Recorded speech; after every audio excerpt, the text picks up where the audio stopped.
가톨릭 교인과 기독교인과 유대인이 헌금에 대해서 이야기하고 있습니다. 가톨릭 교인이 말하기를 자기는 선을 하나 그린 다음에 돈을 공중에다 던집니다. 그러면 오른쪽으로 간 것은 하느님께, 왼쪽 거는 자기 거라고 했습니다. 우리 기독교인은 말하기를 자기는 원을 하나 그린다고 합니다. 돈을 던졌는데 밖으로 나간 것은 내 거, 아내 거는 하나님께 드린다고 그랬어요. 유대교인 듣더니만, 유대교인이에요. 씩 웃더니 하는 말이 그럽니다. 저는 먼저 전부를 하나님께 다 먼저 드립니다. 그리고 하나님이 취하신 다음에 떨어지는 건 다 내 겁니다. 유대인들 돈에 집착하죠. 하나님의 은혜와 평강이 여러분과 함께하기를 주님의 이름으로 축복합니다. 오늘 2분이 남은 여러분을 다시 한번 주님의 이름으로 축복합니다. 여러분, 우리 기독교는 안타깝지만 대내적으로 여러 가지 도전에 직면하고 있습니다. 사회를 염려하고 사회를 걱정해야 될 우리 기독교가 이제는 사회에서 우리 교회를 염려합니다. 어찌 이런 일이 생긴 건지 참담하기만 합니다. 일찍이부터 이러한 일을 예견하고 안타까운 마음으로 향해서, 교회를 향해서, 목회자를 향해서, 성도를 향해서 부르짖었던 한 원로 기독교인이 있었습니다. 여러분 잘 아시는 손봉호 교수님이셔요. 그는 늘 안타까운 마음으로 말을 합니다. 하나님의 말씀과 성령의 능력 위에 세워져 가야 될 교회가 그러지 못하고 어느덧 교회도 물질이, 돈이 우상이 되어서 교회를 좌지우지한다는 것입니다. 위기입니다. 그러나 저는 위기는 조금 위험 요소가 높을 뿐이지 또 다른 기회라고 생각을 합니다. 만약에 이 위험한 기회, 이것마저 놓친다고 한다면 어느 많은 시간이 흐른 다음에 우리는 오늘을 그리워하며 안타까워할 때가 올 것이라고 생각을 합니다. 여러분, 이 작금의 어려운 문제들을 해결하기 위해서 우리는 지혜가 필요합니다. 젊은 세대는 원로들, 기성세대의 충고를 마음에 들어야 됩니다. 또 기성세대들은 자기들만은 끝나는 것이 아니라 젊은 세대를 위해서 스스로가 디딤돌이 될 때에 우리는 이 어려운 시기를 극복할 줄 믿습니다. 오늘 광야 40년 마무리 단계에서 자기는 광야에서 죽지만 가나안 복지에 들어가지 못하지만 안타까운 마음으로 자손들을 위해서 기도하고 말씀을 전하는 한 사람이 있습니다. 그 사람이 바로 여러분 잘 아시는 모세입니다. 모세. 여러분, 오늘 1절에 보니까 이렇게 말씀하고 있어요. 내가 오늘 명하는 모든 명령을 너희는 지켜 행하라. 그리하면 너희가 살고 번성하고 여호와께서 너희의 조상들에게 맹세하신 땅에 들어가서 그것을 차지하리라. 가나안 복지에 들어갈 자격 단 하나입니다. 하나님의 말씀을 듣고 지켜 행하라는 거예요. 듣고 지켜 행하라. 너무도 뻔한 얘기입니다. 당연한 얘기입니다. 그런데 이 마지막 귀한 시간에 모세는 왜 백성들에게 그 말을 할 수밖에 없는 것입니까? 광야 40년 동안에 모세가 경험한 이스라엘 백성들은 기회만 되면은 원망을 합니다. 기회만 되면 반역을 일삼습니다. 너무도 이스라엘 백성들의 약점을 알고 속성을 알기 때문에 모세는 간절한 마음으로 다시 한번 말을 하는 겁니다. 여호와의 말씀을 지켜 행하라라고 말씀하고 있는 겁니다. 출애굽 후 광야 1세대는 하나님께 원망하다가 광야 40년 동안에 다 죽게 되었습니다. 그런데 여호수아와 갈렙만큼은 믿음으로 나갔기에 하나님께서 가나안 땅에 들어갈 수 있는 허락을 하신 것이에요.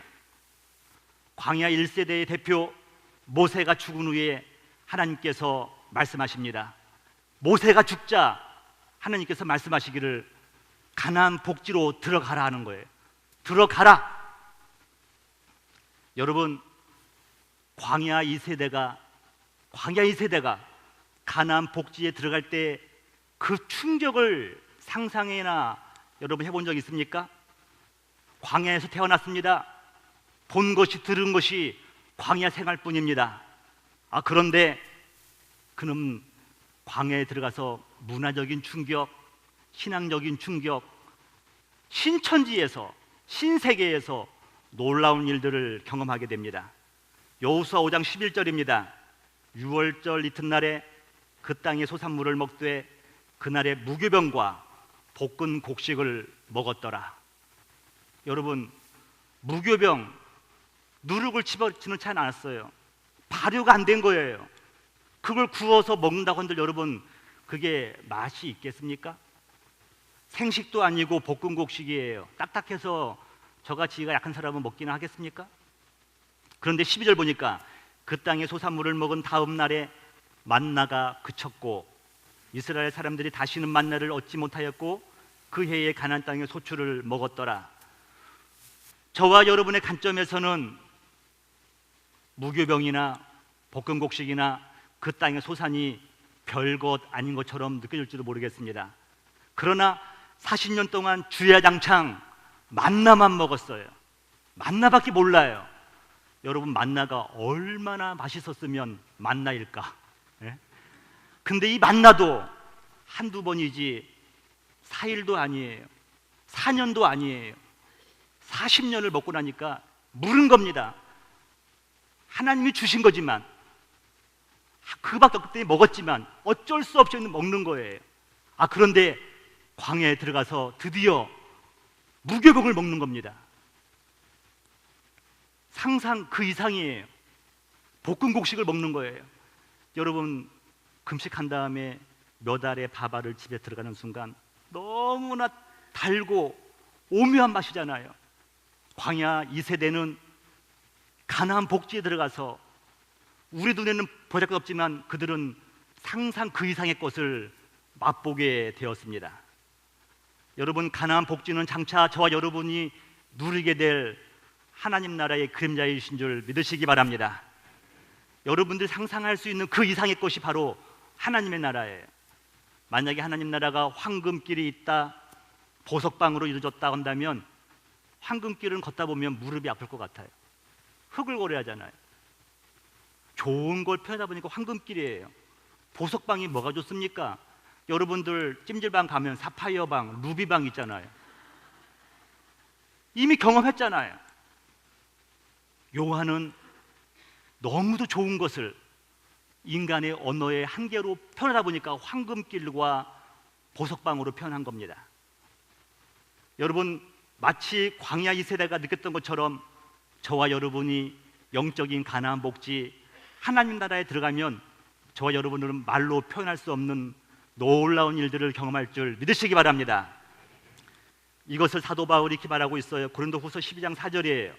그가 낙원으로 이끌려가서 말도 표현할 수 없는 말을 들었으니 사람이 가히 이루지 못할 말이로다. 영어 성경에 보니까 그걸 말하는 것을 허락받지 못했다는 거예요. 천국은 받는데 말하는 것을 허락받지 못했다는 겁니다. 오늘날 수많은 사람들이 천국을 보았다고 하면서 책을 내고 간증을 많이 다닙니다. 저는 그분들의 영적인 신비한 경험들을 무시할 생각은 없습니다. 그러나 저는 귀담아 듣지 않습니다. 왜냐하면 천하의 사도 바울도 하나님 나라를 보고 나서 말하는 것을 허락받지 못했는데 누가 그걸 함부로 말할 수 있다는 것입니까? 여러분, 인간의 언어로 천국은 묘사되면 묘사될수록 천국은 가치가 떨어지는 거예요. 유치원생들이 선생님께 말을 합니다. 선생님, 첫사랑에 대해서 얘기해 주세요. 요즘 애들 조숙해요, 여러분. 어떤 애들은 선생님, 첫날 밤에 어땠어요? 어디서 들은 것들이 있거든요. 선생님이 고민하다가 뭐라 하냐면 초콜릿을 한 두세 개 입에다 넣었을 때 그 맛일까? 그렇구나. 유치원생들이 첫사랑과 첫날 밤을 이해하는 것은 초콜릿을 2개 입에 넣었을 때 달콤함으로 이해하는 거예요. 그들 수준에서 이해할 수 있는 겁니다. 인간의 언어 한계는 그와 같은 거예요. 천국을 우리가 제한적인 언어로 표현하면 표현할수록 천국은 가치가 상실되는 겁니다. 신비해요. 신비. 여러분, 오늘 모세는 죽음을 앞두고 다시 한번 명령을 하면서 너희들이 가나안 복지에 들어가서 이러한 영생 복락을 누리기를 원한다고 하면서 3가지의 당부를 하고 있습니다. 첫 번째는 이거예요. 옛일을 기억하라. 옛일을 기억하라는 거예요. 옹고지신, 옛것을 배우고 새 것을 안다는 것입니다. 중요한 것이죠. 옛것 무시하지 마십시오. 옛사람 무시하지 마십시오. 원로들을 무시하지 마십시오. 그분들은 우리가 살아갈 길을 이미 걸어가서 저만치에서 우리를 바라보고 있는 것입니다. 고전은 지혜의 보고예요. 역사학자 예측하는 바라기를 역사는 미래의 거울이다 그랬어요. 시대는 변하고 사람은 변하고 환경은 달라졌을지라도 내용은 역시 반복되고 있다는 것입니다. 모세의 첫 번째 당부는 왜 하나님께서 광야 40년을 우리에게 허락하셨는가를 기억하라고 말씀하고 있는 것입니다. 요즘에 어쩌다 어른이라고 하는 프로그램이 있죠. 어쩌다 어른, 어쩌다 광야 40년이 아니에요. 하나님의 계획과 섭리와 인도하심으로 말미암아 광야 40년이 시작된 줄 믿으시기 바랍니다. 2절 첫 번부입니다. 하나님 여호와께서 이 40년 동안에 내게 광야길을 걷게 하신 것을 기억하라.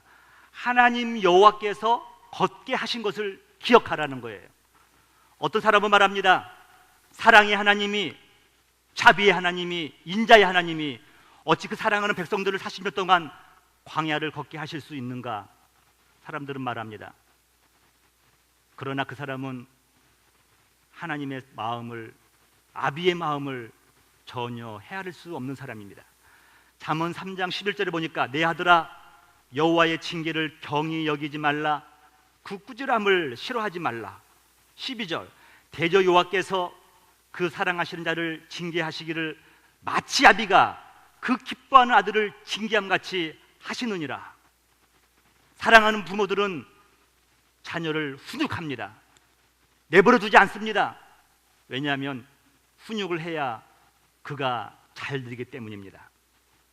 하나님께서 이스라엘 백성들에게 광야를 걷게 하신 2가지 이유가 있습니다. 하나는 뭐냐면 애굽의 때를 벗는 시간입니다. 우상을 섬기고 돈을 사랑하고 물질을 사랑했던 사람들입니다. 애굽에서는 음란한 생활을 했습니다. 그러나 광야 40년 동안에 그것을 씻어 버려야만 했던 것입니다. 다른 하나는 장차 가나안 복지에 들어가서 어떻게 하나님을 예배하며 거룩한 삶을 살 것인가를 깨닫는 광야 대학이었습니다. 대학은 잘 수료하면 졸업장을 받는 거죠. 또 모세는 옛일을 기억하라고 하는 2번째 예를 듭니다. 3절 첫 반부입니다. 너를 낮추시며 너를 줄이게 하시며 또 너도 알지 못하며 내 조상들도 알지 못하던 만나를 내게 먹이신 것을 기억하라는 겁니다. 광야에는 없는 것 투성입니다. 기본적으로 의식주가 제대로 준비되지 않았습니다. 그러나 하나님의 은혜는 이스라엘 백성들의 모든 결핍을 채우고도 남을 만큼 컸다는 것입니다. 여러분 4절에 보니까 이 40년 동안에 내 의복이 헤어지지 아니하였고 내 발이 부르트지 아니하였느니라. 여러분 단벌 신사 40년을 입으면요 너덜너덜할 거예요. 그런데 하나님께서 이 의복을 헤어지지 않겠다는 거 말씀하고 있습니다. 여인들이 신발을 만들려고 물개 가죽을 모았는데 성막을 만들 때 마지막 덮개가 물개 가죽이거든요. 여인들이 다 헌신했습니다. 정작 신발을 만들 가죽이 없는 겁니다. 놀라운 일은 40년 동안 그들이 광야를 걸어갔지만 발이 부러뜨지 않았습니다. 여러분 믿으십니까? 하나님이 하셨다고 말씀하시는 겁니다. 여러분, 집이 없습니다. 사막에는 낮에는 뜨거움으로 견딜 수가 없습니다. 밤에는 너무도 혹독한 추위 때문에 고생을 합니다. 그런데 낮에는 구름 기둥으로 시원하게 하시고 밤에는 불 기둥으로 인도하신 여호와 하나님을 찬양하시기를 주님의 이름으로 축복합니다. 마지막으로 먹는 거, 여러분 먹을 것이 없을 때 원망하잖아요. 그런데 하나님께서는 만나의 은혜를 주시는 겁니다. 출애굽기 16장 15절이에요. 이스라엘 자손이 보고 그것이 무엇인지 알지 못하여 서로 이르되 이것이 무엇이냐? 이게 만나 뜻이에요. 이것이 뭐냐? 어따면 이게 뭐대? 이게 뭐야? 그게 만나, 여러분. 만나 뜻이 뭐라고요? 어머, 이게 뭐야? 이게 뭐야? 이게 만나예요. 만나의 은혜. 놀라운 음식이죠. 모세가 그들에게 이르되 이는 여호와께서 너에게 주어 먹게 하신 양식이라. 할렐루야. 의식주는 없었지만 하나님의 은혜로 말미암아 모든 것이 풍족하게 채워진 곳이 광야인 줄 믿으시기 바랍니다.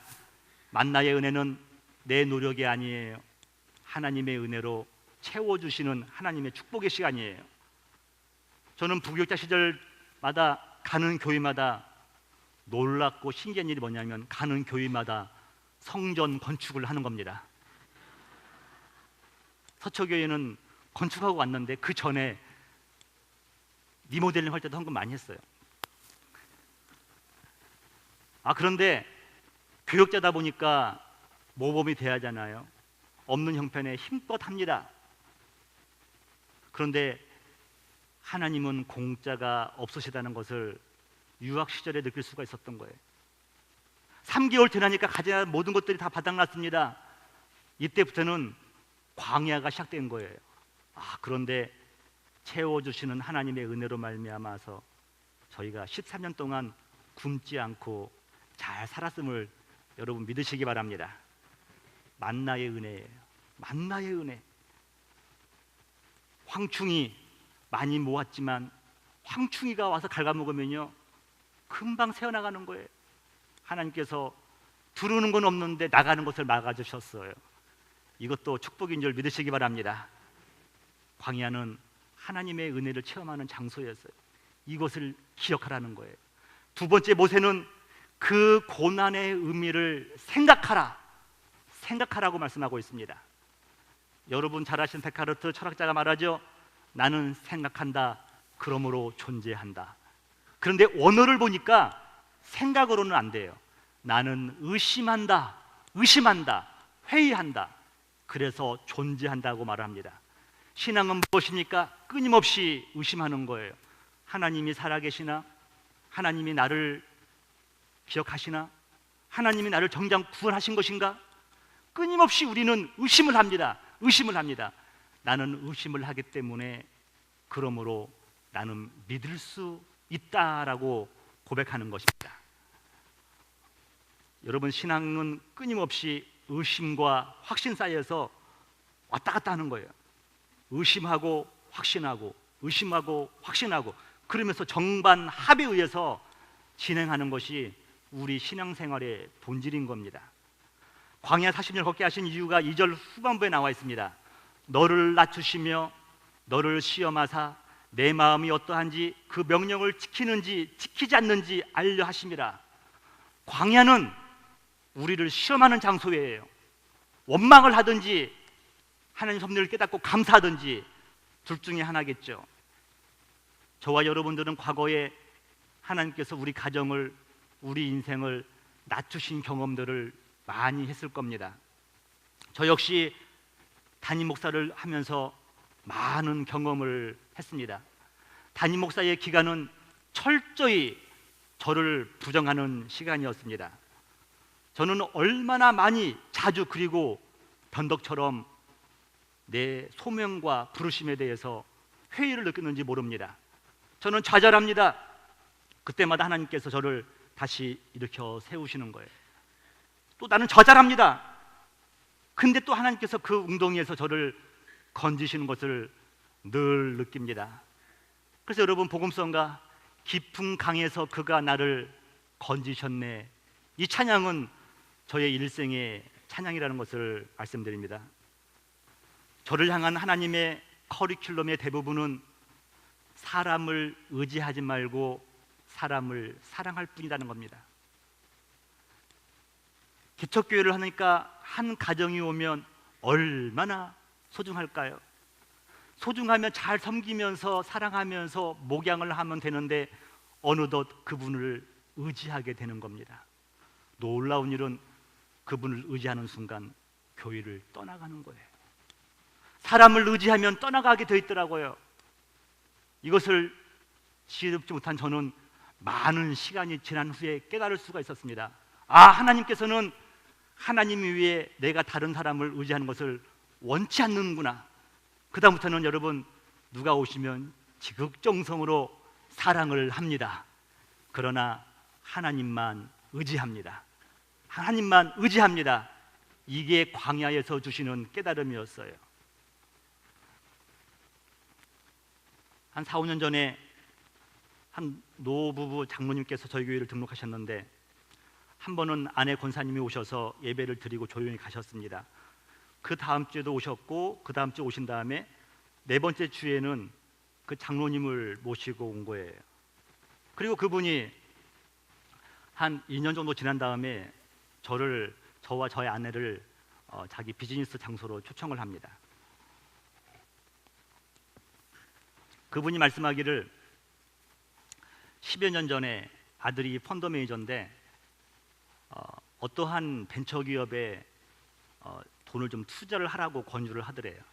그래서 아들의 말을 듣고 이것저것 모아서 한 20만 불을 그 기업에 투자를 한 겁니다. 했는데 잊어버렸대요. 잊어버렸는데 어느 날 한 은행에서 전화가 왔답니다.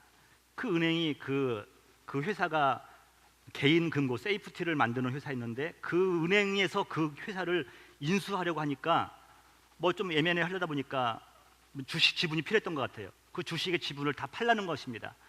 살 때는 20만 불이었는데 팔라고 하는 금액이 1200만 불이래요. 별로 조금밖에 안 누르시네요, 여러분.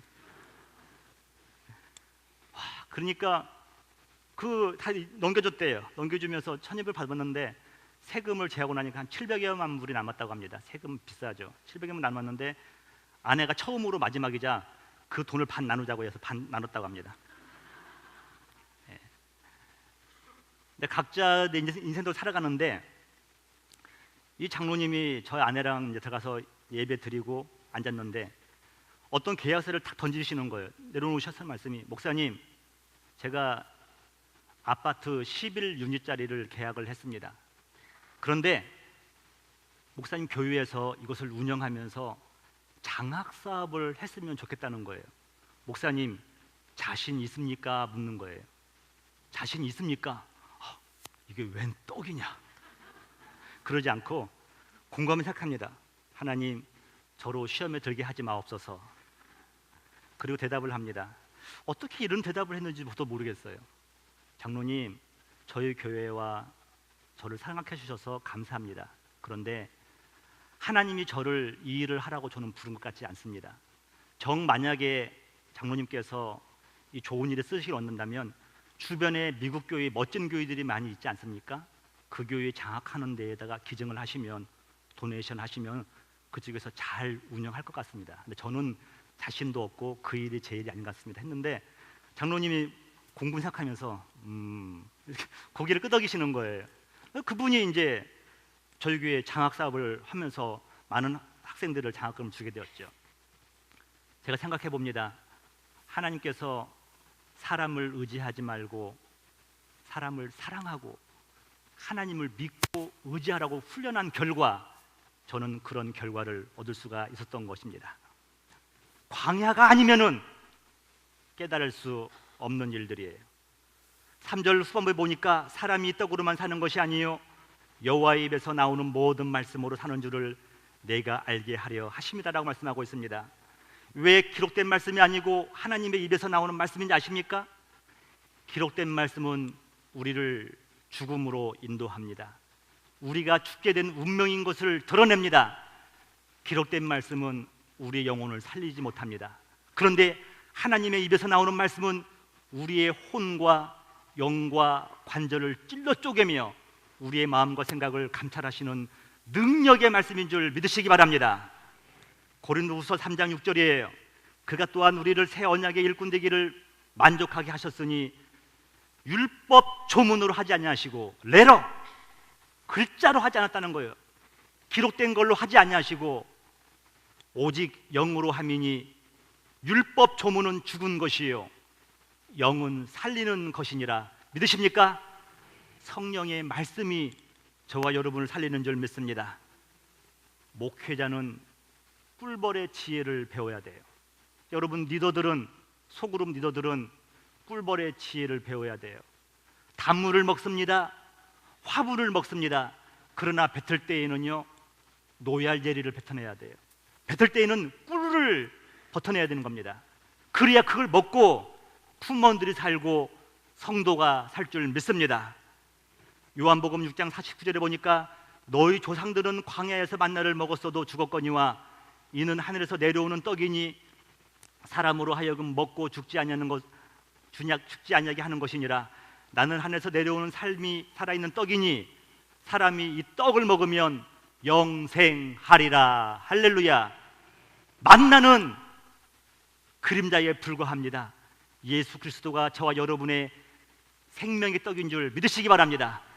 저와 여러분들이 날마다 예수 그리스도를 먹고 마실 때에 우리는 영생을 얻고 살아갈 수 있다는 것을 믿으시기 바랍니다.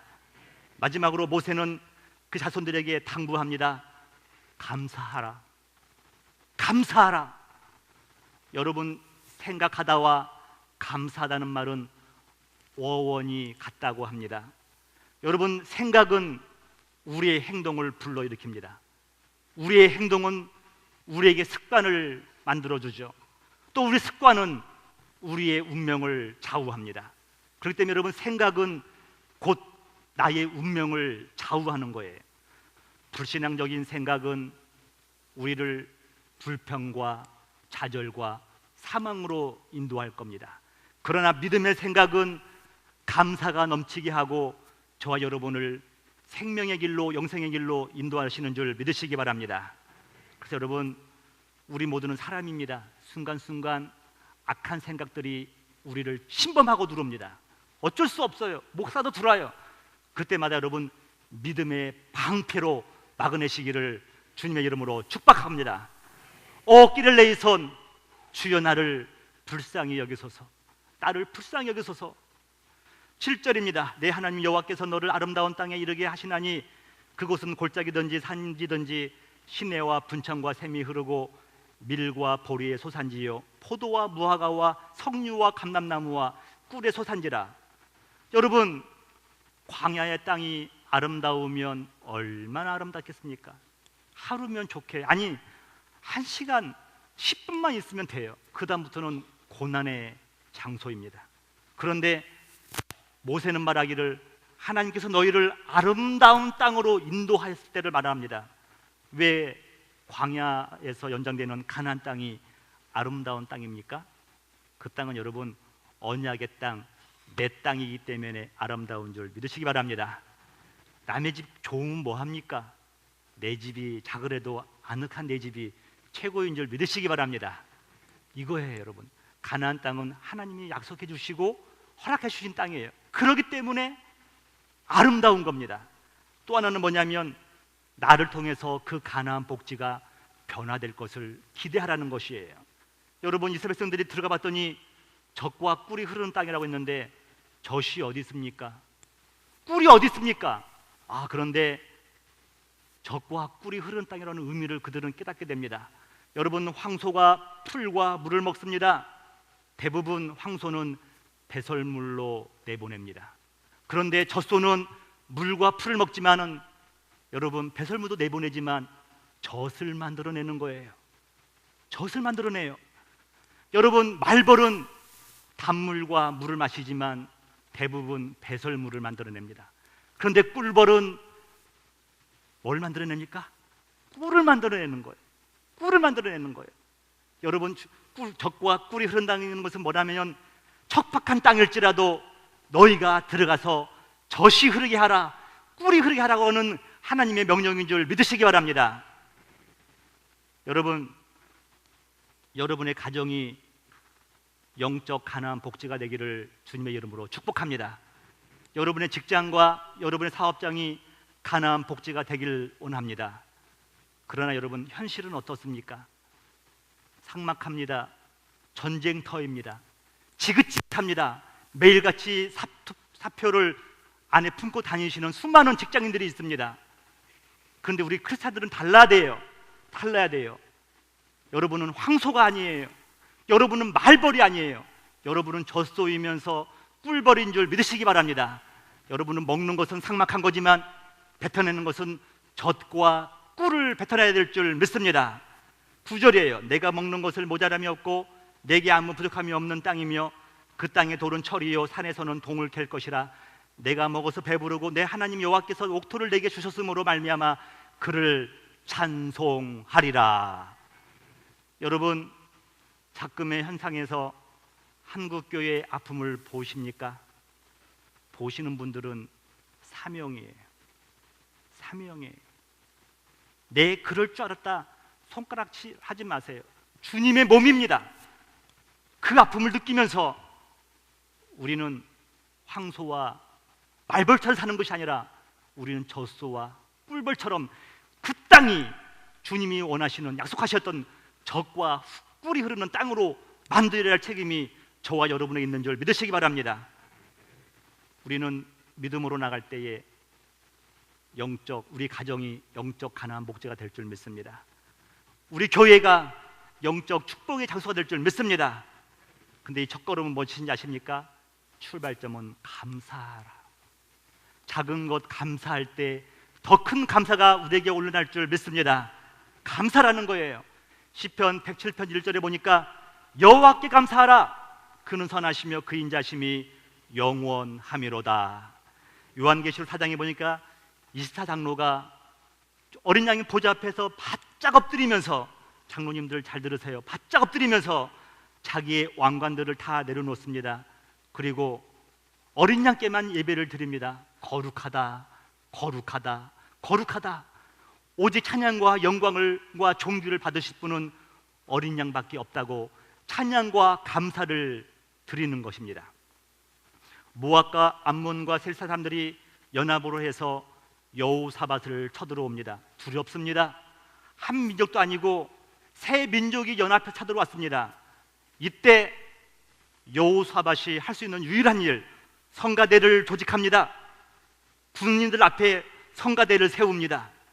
그리고 그들에게 하여금 찬양을 부르게 합니다. 주께 감사하세. 그는 선하시고 인자하심이 영원.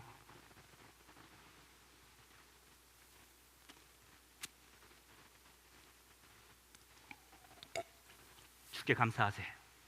여러분, 그 찬양이 울릴 때 어떠한 일이 일어났는가 아십니까? 역대하 20장 20절 다 같이 읽겠습니다. 시작. 그 노래와 찬송이 시작될 때에 여호와께서 복병을 두어 유다를 치러 온 암몬 자손과 모압과 셀사 사람들을 치게 하심으로 그들이 패하였느니라. 칼싸움 한 번 안 했어요. 활 한 번 쏘지 않았어요. 주께 감사하세. 그는 선하시고 인자하심이 영원하미로다. 찬양만 했을 뿐인데 모압과 암몬과 세일산 사람들이 하나님의 복병에 의해서 쓰러져 갔다는 것입니다. 여러분 믿으십니까? 예배 시작할 때 성가대가 걸어 들어오잖아요. 이때 이미 저와 여러분들은 은혜를 다 받아야 될 줄 믿습니다. 여러분들의 모든 문제는 이미 끝난 줄 믿습니다. 성가대가 찬양을 울려 퍼질 때 감사하세, 주께 감사하세, 그는 선하시고 인자하심이 영원하미로다 하는 순간 우리의 인생의 모든 문제는 이미 해결될 줄 믿습니다. 한 젊은이가 이런 고민을 합니다. 세상에 이루고 싶은 꿈이 있는데 혹시 하나님이 그것을 포기하라고 할까봐 두렵다는 거예요. 빨리 끝내야 되는데 제가 왜 이러죠 오늘? 내가 원하는 것을 하나님이 원치 않을까봐 두렵다는 것입니다. 그래서 신앙에 깊이 들어가는 것을 머뭇거린다는 거예요. 이게 오늘 저와 여러분과 우리 자녀들이 누리는 직면하고 있는 문제입니다. 왜 이런 생각을 합니까? 진짜 귀한 것, 무엇이 가장 소중하고 귀한 것인가를 모르기 때문에 그래요. 마태복음 13장에 보니까 천국은 마치 좋은 진주를 구하는 장사와 같으니 극히 값진 진주 하나를 발견하며 가서 자기의 소유를 다 팔아 그 진주를 사느니라. 진짜를 발견하니까 이미테이션, 작은 것들 다 팔아가지고 그 진짜를 사는 겁니다. 진짜를 사는 거예요. 저와 여러분들은 우리의 신앙의 진짜이신 예수 그리스도, 가장 아름다우신 예수 그리스도를 꼭 만나시기를 주님의 이름으로 축복합니다. 그분께 감사해야 돼요. 그 말씀을 정리하면서 여러분 기억하십시오. 생각하십시오. 그리고 감사가 넘치는 여러분 인생 되시기를 주님의 이름으로 축복합니다. 기도하겠습니다. 하나님 아버지, 부족한 종을 통하여서 너무도 귀한 말씀을 선포케 하심을 감사합니다. 말씀을 들을 때 에스겔 골짜기에 마룻배가 살아났던 것처럼 우리 메마른 심령들 가운데 하나님 말씀이 춤추게 하여 주옵소서. 예수님의 이름으로 감사하며 기도합니다. 아멘.